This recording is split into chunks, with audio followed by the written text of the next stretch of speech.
Good morning.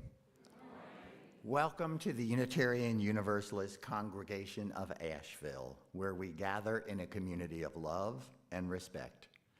My name is James Cassara, and today I have the joy of welcoming the Reverend Eve Stevens. We are grateful for her presence here today. We are equally grateful for our ushers, our greeters, those who make coffee and clean up afterwards. As always, we are grateful for the ever-smiling Simon Jacobs, who serves as our primary tech support. And week after week, Dr. Les Downs brings us his gift of music to our community. This morning, we are also welcoming Dinah's Daydream as our guest musicians, and you'll learn a little bit more about them as the service unfolds. It takes many hands to guide this service, and we are appreciative of each and every one of them. For those of you who cannot see me, I am a just turned 70 white male, tall and slender of build, with a decreasing amount of hair, all of which is now gray. Despite having attended many rock and roll concerts and having spent much time gazing into space, I'm glad to report both my hearing and my eyesight are no glasses or hearing aids needed yet. Now, Eve describes herself as an early, and I'll say very early, middle-aged white female with short brown hair with a few grays. In her day job, Eve is a contemplative coach through Anatomy of Change coaching, where she facilitates workshops and provides one-on-one coaching. She lives here in Asheville with her two sons, both of whom are here today, and both of whom I know from Claxton Elementary School.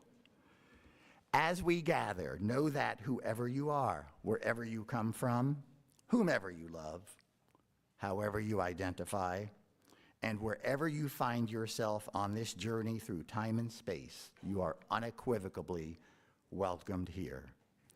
Now, please do silence your devices,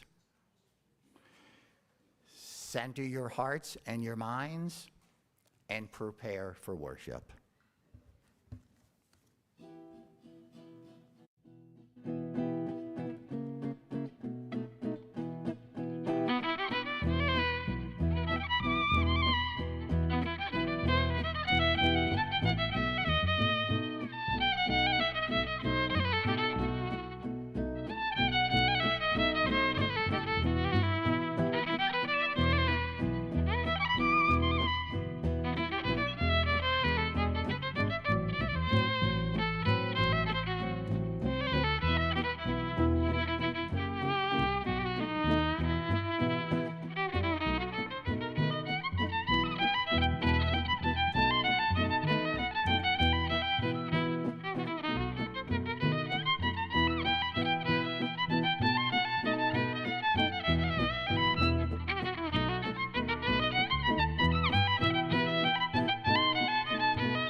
Beautiful gents, we're lucky to have you today. We are going to light our chalice, symbol of our Unitarian Universalist faith. And could I have Henry come forward to help me?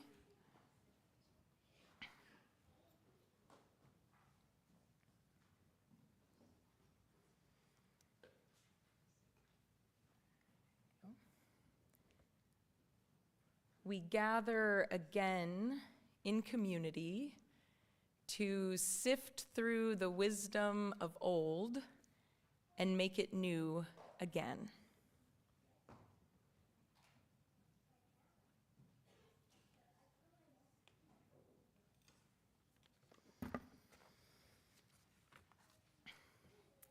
For as long as people have been able to record their thoughts for future generations, myths have been crafted and retold. Powerful stories that gather layers of meaning with each retelling. Myths have been handed down for centuries to help us make sense of the world around us and the world within us. The great author Toni Morrison was often interviewed about her writing process, and she liked to talk about the myths that had been handed down to her as a child, the stories that had shaped her world and her landscape as a writer. Stories carefully and lovingly preserved for centuries, now entrusted to her keeping and telling. And there was one that stood out to her most. She remembers it being woven casually into many conversations. And the way that it was told to her, in the days of slavery in this country, there were times when enslaved people, bodies breaking, souls weary, without explanation, would lift their feet and fly away.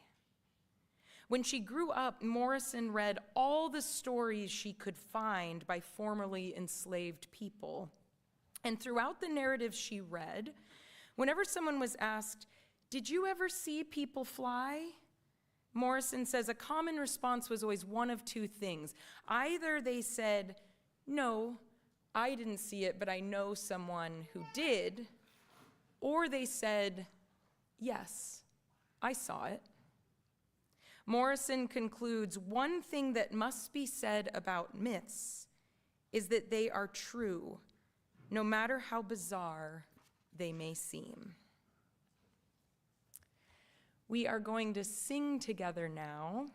It's hymn number 1020 in the teal hymnal. The words will also be on the screen, Wo Ya Ya. Please rise in body or spirit.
could I invite any of our kids, young people that want to come forward anymore? You're already kind of gathered here and you might be comfortable, so stay where you are if you like.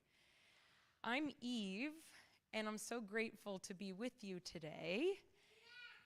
And we are going to be talking about some of the hard things that can happen in life that hurt a lot and we need time to heal from, but how we find, very strangely, on the other side of them, that we can see and understand beautiful things that we couldn't really notice before or understand. Right, Spider-Man? So this book is called After the Fall, How Humpty Dumpty Got Back Up Again, and it's by Dan Santat.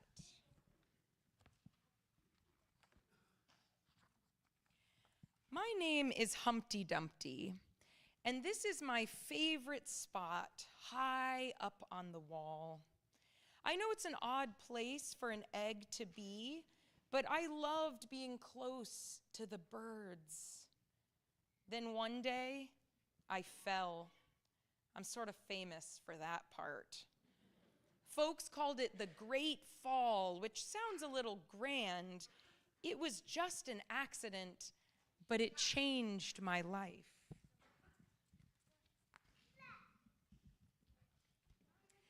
Fortunately, all the king's men managed to put me back together. Well, most of me. There were some parts that couldn't be healed with bandages and glue. Look, he's got all these pictures of birds that he's drawn, and he has a newspaper article on the wall about a famous bird watcher.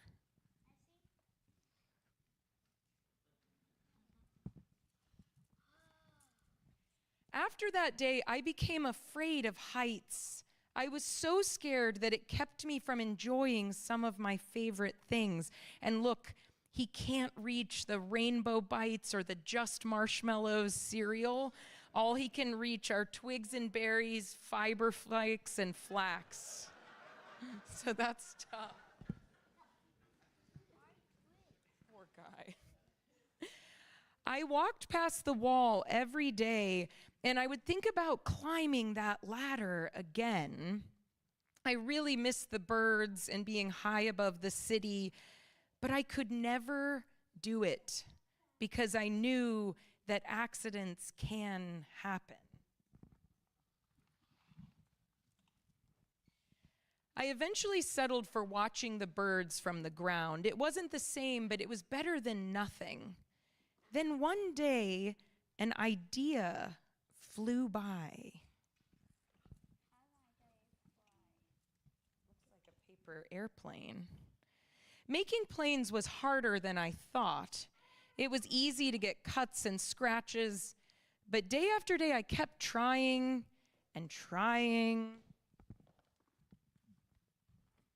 until I got it just right. That's the most stunning paper airplane I've ever seen.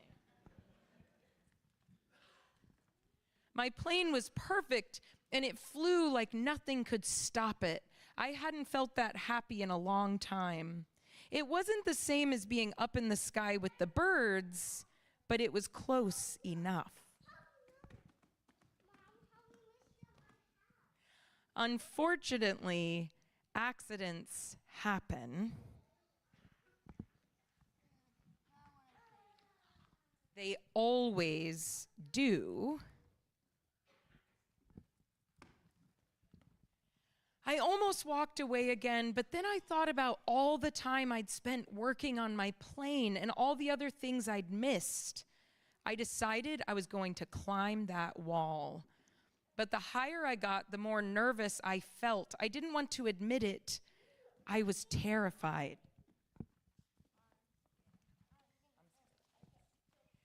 I didn't look up. I didn't look down. I just kept climbing one step at a time. Until I was no longer afraid. Look at him standing up there with the birds. Look.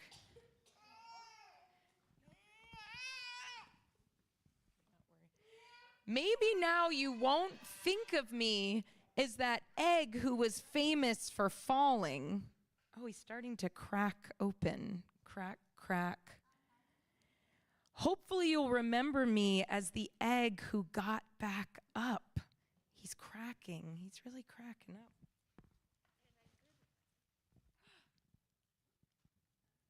I wonder what's happening. And learned how to fly. Yay, the end. Yeah. You know, I couldn't understand what had happened the first time, and then Simon and I were talking about it, and he's like, oh, he turns into a bird. I was like, oh, good, that's what happened. Any questions or thoughts about the story before you go to class? You were a great group. Well, we hope you have a great rest of your day. Thank you for listening, guys. Now is the time in which we sing our children out as they go to their respective faith formation classes. If you are here for the first time, please accompany your child and be sure to make eye contact with the adult who will be with them. At the end of the service, please do remember to pick them up, and preferably promptly. Eventually. The words to the song as we sing them out will be shown on the screen above me.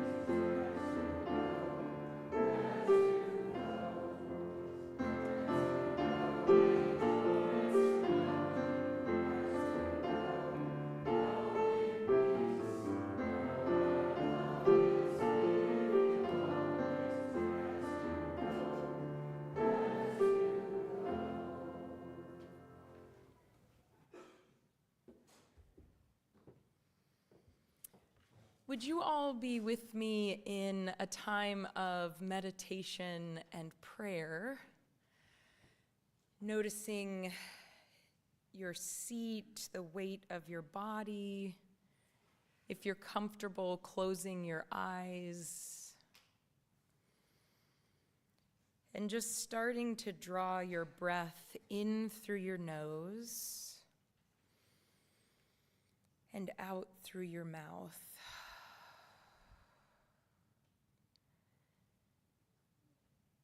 We can use our breath as language. And when we breathe in through our nose and out through our mouth, we say to our body, all is well in this moment. In and out, slowly, luxuriously. And just letting the stillness hold you a moment.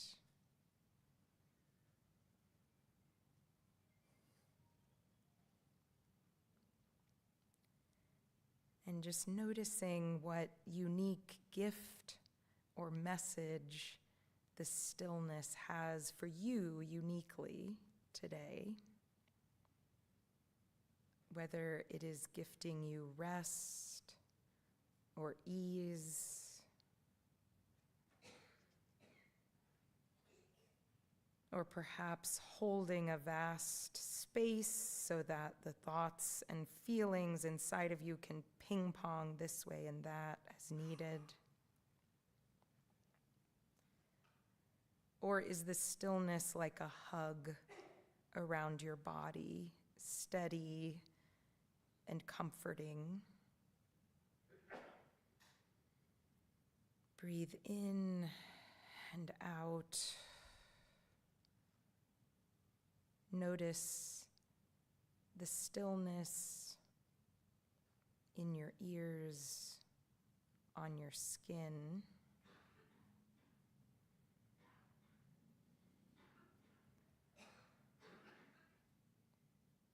If you are carrying grief, loss, the sting of the unexpected, the rush of anxiety, weight of scattered and relentless tasks, just let the stillness hold you. Let this shared breathing bring comfort, if only for a moment.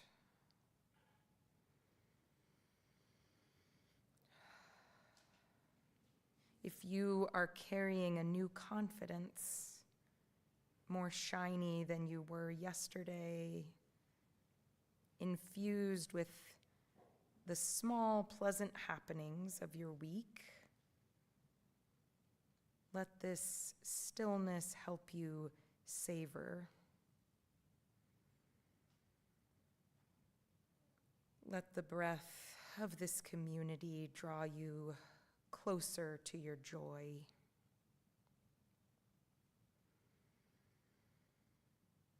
As we breathe deeply together, rest in the knowledge that you are not journeying alone.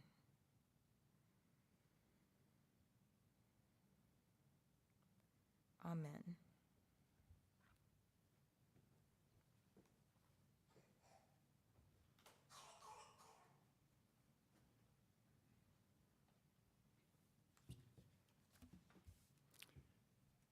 It is important to take time in our service to acknowledge our joys and concerns.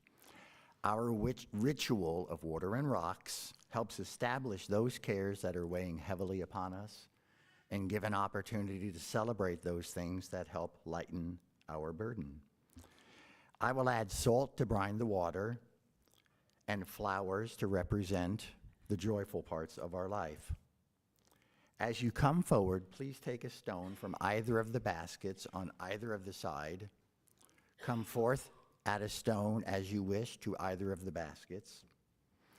If you need a hug, I'm here for that too. After you're finished, please go back out to the center aisles, and if you need to kind of work your way through and perhaps gently nudge someone out of the way, that's okay too, so we can quickly and quietly get back to our spots. If you would like for me to put a stone into the baskets on your behalf, please let me do so.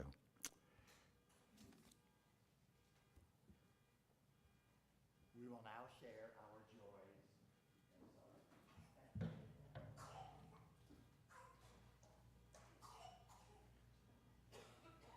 You may come forth as you wish.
If you have shared a joy, know that we rejoice with you. If you have shared a sorrow, please know that you are held in love and care by this community.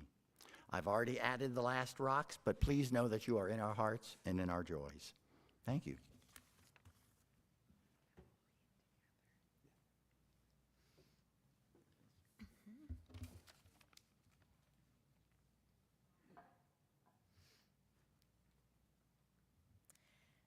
So we're going to tell you another story now, so just settle in and get a little more comfortable. But first, a little background. Our story is an ancient Sumerian myth about the goddess Inanna and her descent into the underworld. The Sumerian people who recorded this myth 5,000 years ago lived between the Tigris and Euphrates rivers in what is now southern Iraq. Inanna was referred to as the queen of heaven and earth. She was a complex and powerful goddess. Her power extended into many realms of life, including love, fertility, war, justice, and wisdom. And since I'm left-handed, I'm going to come around. Smart. I like that. Good word. So the version that we're drawing from this morning comes from a collaboration between translator Samuel Noah Kramer and storyteller Diane Wolkstein. Our story begins with Inanna deciding to journey into the underworld. She is determined to see Ereshkigal, the goddess of death, queen of the underworld. The underworld is the one place in existence that Inanna has never been.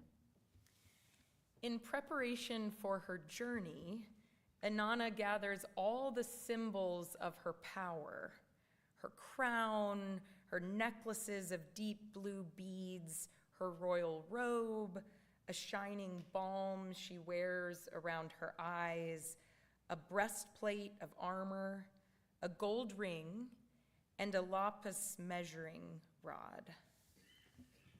She dressed in all her finery, the trappings of which people saw and her and knew, this is Inanna. Ready with armor for protection and the trusted measuring rod she used to make sense of the world, down she went into the great below. When she arrived at the outer gates of the underworld, she knocked loudly and bellowed in a fierce voice, "Open the door, gatekeeper, I alone would enter." Nettie, the chief gatekeeper of the underworld, asked, "Who are you?" To which Inanna replied, "I am Inanna, queen of heaven and earth." Nettie looked over her and said, "I have to wonder, if you are truly Inanna, why has your heart led you to be on the road from which no traveler returns?" Then Nettie went to Ereshkigal, queen of the underworld, and said, "My queen, a maid as tall as heaven, as wide as the earth, as strong as the foundations of the city wall, waits outside the palace gates. She has gathered the symbols of her power and has them in her possession." The queen of the underworld commanded Nettie to bolt closed the 7 gates of the underworld and to only allow Inanna to pass through each after giving up one of her possessions. The goddess of death said, "Let the holy priestess of heaven enter bowed low." Sure enough, at each gate, Inanna was told to give up one possession. Every time she asked why, she was told, "Quiet, Inanna. The ways of the underworld are perfect. They may not be questioned." After all 7 gates, Inanna had nothing left in her possession to prove that she was herself, the queen of heaven and earth. She entered the throne room naked and bowed low. Ereshkigal rose from her throne, and as Inanna went to meet her, the queen of the underworld fastened the eye of death on Inanna and spoke against her the word of wrath, striking Inanna down. Life left Inanna's body. 3 days and 3 nights passed before Inanna's grandfather, the god Enki, took pity on her. He took some dirt from under his fingernails and used it to bring to life 2 beings, neither male nor female, and instructed them to bring Inanna back to life. These holy beings descended into the underworld. When they entered the throne room, they found a very strange scene. Nearby Inanna's lifeless body, they found the queen of the underworld, the goddess of death, lying on the ground, moaning with the cries of a woman about to give birth. As she cried out, "Oh, my inside," the holy beings joined her cry. "Oh, your inside," they said. "Oh, my belly, oh, my back, oh, my heart," the goddess cried, and the beings joined in empathy. "Oh, your belly, your back, your heart." The queen of the underworld was deeply moved by their empathy and kindness. When her pain at last stopped, she offered them anything they wished. They, of course, asked for the body of Inanna. It was given. They sprinkled the water of life over the motionless goddess, and slowly, Inanna awakened. Slowly, she made her way to the great above. She was different, newly alive. Now she carried with her the powers and the mysteries of death and rebirth.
Through her writing, Elaine Mansfield explores the intricacies of relationship and how we humans navigate change and grief.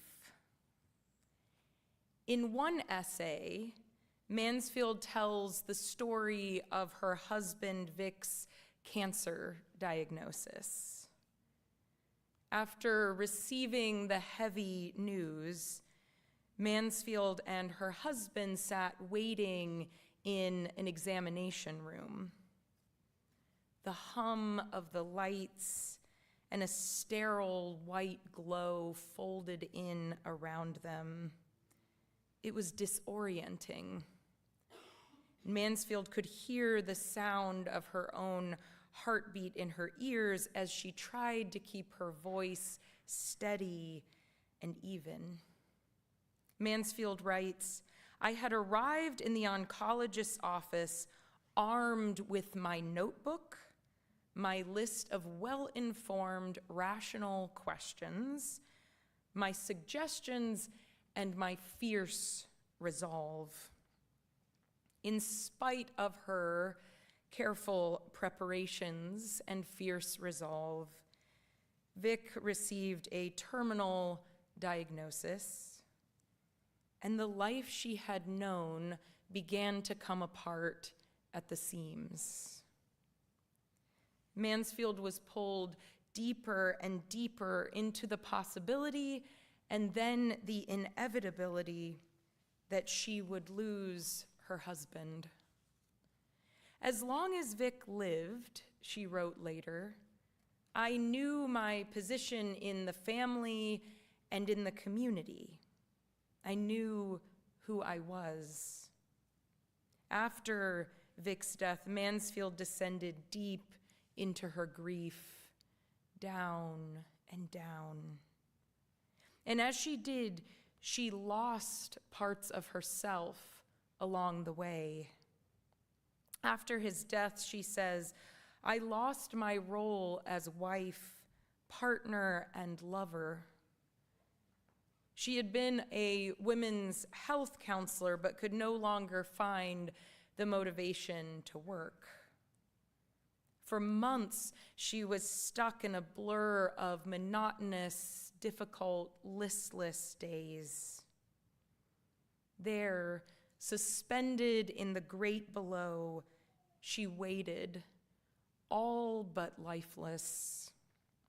Her people came in and out of her home, working small, unassuming spells to bring her back to life, bringing food, folding laundry, sharing memories, inviting her back to herself, one small act at a time, until slowly, life stirred in her again.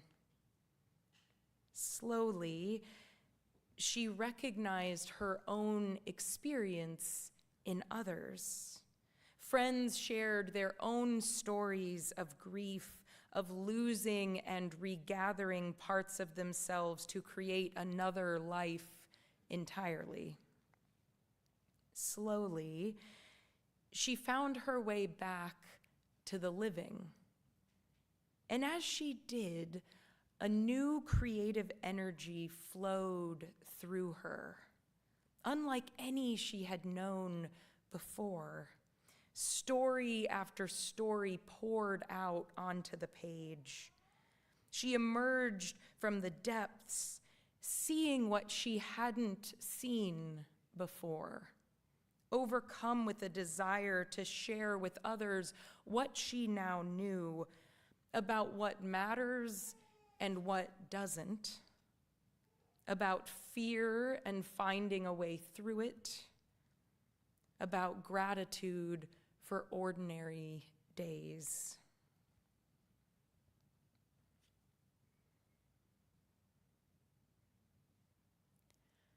Author and activist Janet Mock was born as Charles Mock, Assigned male at birth, Janet was the third in her family to receive the name Charles, following her grandfather and father.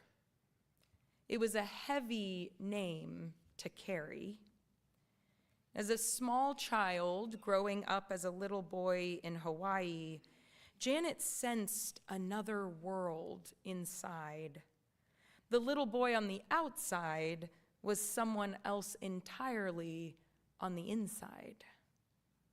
Janet's kindergarten best friend was a girl named Marilyn, and they lived in the same two-story building in Kalihi public housing and spent most of their time together.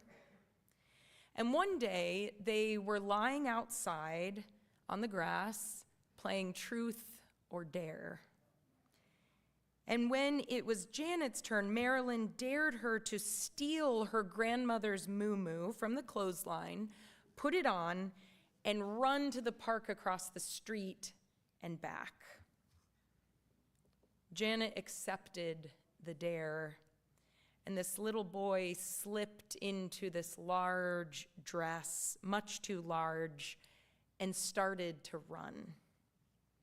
And almost immediately, something woke up inside the little boy named Charles. An aliveness woke up and laughed. She was suddenly so aware of the secret of her legs hidden beneath the cloth, the way her hips moved, how delicate her feet appeared, peeking out where the colorful hem touched the ground. That same aliveness withdrew as quickly as it had appeared, crying out in shame as her grandmother discovered the scene, yanked the muumuu over Janet's head, and spanked her soundly. As she grew older, this secret world, this hidden world inside the boy named Charles became more and more vivid. And the world around the boy named Charles grew dimmer, harder to recognize, harder to move through. Her father's anger over his son's quote-unquote sissy ways cut deeper. When Janet became a teenager, she realized there was no turning back. She could not live as Charles. She turned inward and journeyed downward, down, down. And as she went, she let go of baggy Ninja Turtles t-shirts and started wearing lip smackers, necklaces, and snug jeans. She guided her voice to a new octave. She let go of he and him and his. It was scary thinking she might have to relinquish the protection of her family's love as she went. Scary to set aside the armor of social acceptance and approval. But she journeyed downward, down, down, until Charles was gone. His family grieved his death. And slowly, slowly, from out of this ending, a space was made for new life. Janet emerged, awakening little by little, adjusting her eyes to the bright light of her new public self. Cousins and neighbors, friends, and some family began to see her, to know her as she was. Slowly, Janet began dressing, talking, living as a young woman, emerging from the great below, newly free and newly alive. At one time or another, Each of us has lived this story, traveling from the great above to the great below and back. We too have descended at one time or another into an underworld, giving up something precious and shiny, some marker of who we were or what we had on the way down, relinquishing some protective armor, some certainty we had thought would see us through. We too have been suspended there in the great below for days, for seasons. But there in the depths, even as we witnessed an ending and grieved what we had lost, there were labor pains too. A beginning stirred. New life was born, and slowly we made our way upward. If you are one among us in the midst of descent, we gathered here journey with you. If you are waiting and have been waiting in the great below, let us hold faith with you that new life will stir again. If you are just awakening, looking upward, sore and weary, or newly alive, newly imbued with insight and energy, we gathered here celebrate your power. We give thanks for your rebirth. We emerge slowly from the great below, but we do emerge like those before us, carrying different possibilities, seeing ourselves and the world around us with new eyes. Blessed be, amen. We are going to sing together again. This time it's in the gray hymnal and up on the screen, number 212, Dancing Sarah's Circle. Please rise in body or spirit.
My favorite part of the service is when we get to welcome those who are visiting here for the first time or perhaps have been with us a time or two, but have never felt quite emboldened to stand and introduce themselves. If you are so inclined, please stand and tell us your name and where you're coming from, either geographically or metaphysically. But please do wait for the ushers to come and bring you a microphone. Is there anyone who would like to stand, please, and let us know you are here? Hi, my name is Jim Kreisel, and I'm here with my cousin-in-law, Beverly Barnes, who I love very much, along with my wife and everybody. And I'm an old guy, he, him, and I'm a retired physician from Austin, Texas, and I'm so happy to be here. It was a lovely service. Thank you. Welcome. My name is Ray. I'm here with my wife Lily. We're coming from Chapel Hill and the Chapel Hill UU congregation, so it's really wonderful to visit another congregation, and so thank you for having us. And welcome. My name's Matt Brooks. I'm here with my wife, Sarah, for the first time.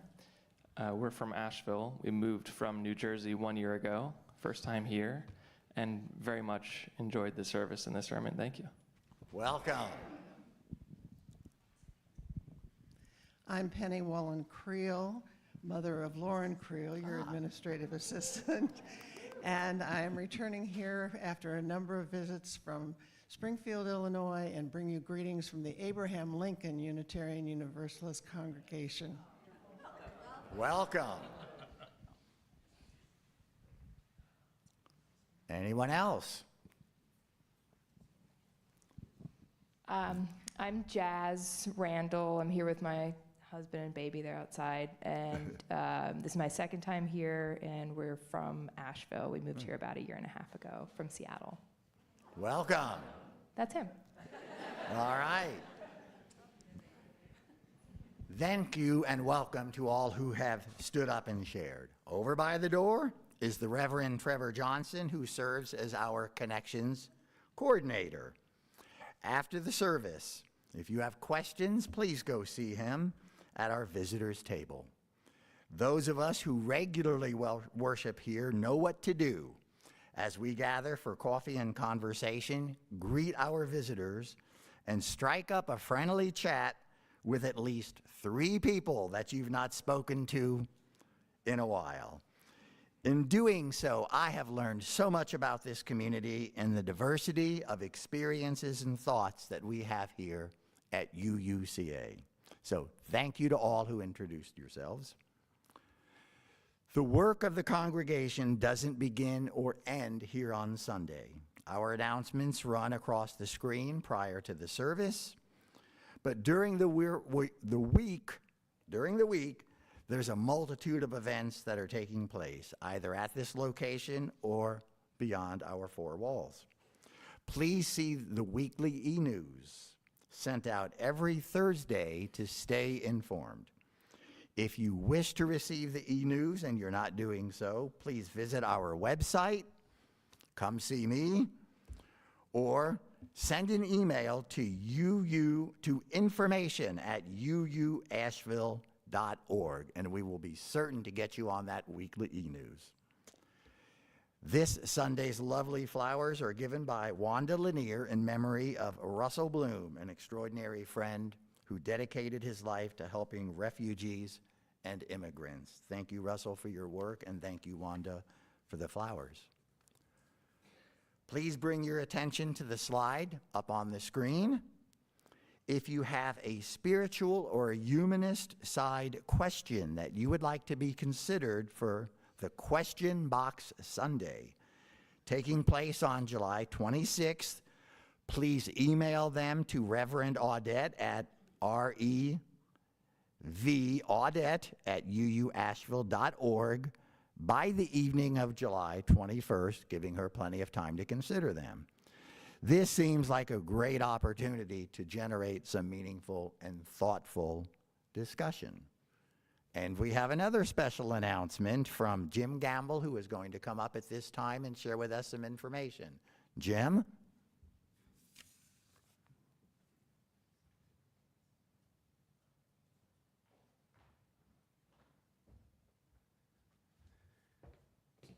Thank you, James.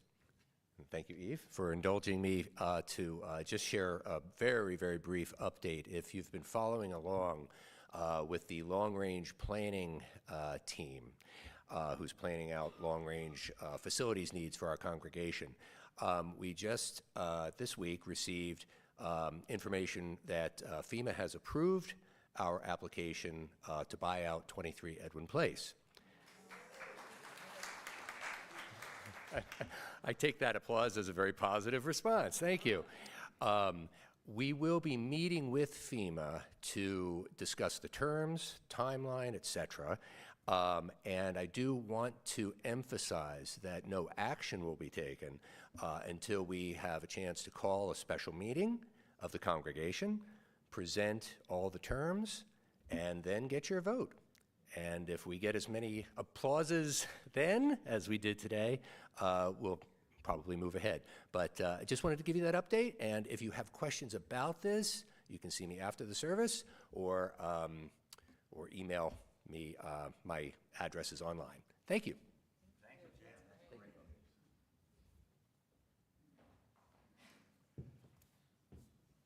So this congregation is fully supported by all of us who give our time, our love, our energy, and our financial support.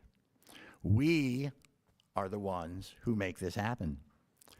Our community plate recipient this month is WNC Votes, a grassroots organization that registers, informs, and helps all of us who are able to vote and plan to do so. The work they do is vital, as is our participation as voting citizens. All cash given today will be equally divided between this congregation and WNC Votes. If you would like to make a check specifically for them, make it out to UUCA, but write community plate in the memo line. You can also use the QR code, which will be up in just a second. There it is. And if you are joining us from home, please consider making a donation via our website. It's quick and it's easy. The offering will now be accepted.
for the gift of your presence, being here today, your time, your wisdom, and your resources. We are ever so grateful.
Sending you off into your day and your week with a good word from Unitarian Universalist minister Teresa I. Soto, who asks, "Where is life sending you? Here, now.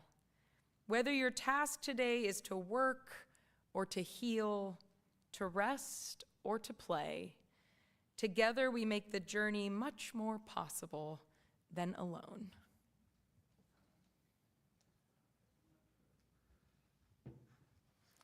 Please stand as you are willing and able, and let us sing out the Sunday.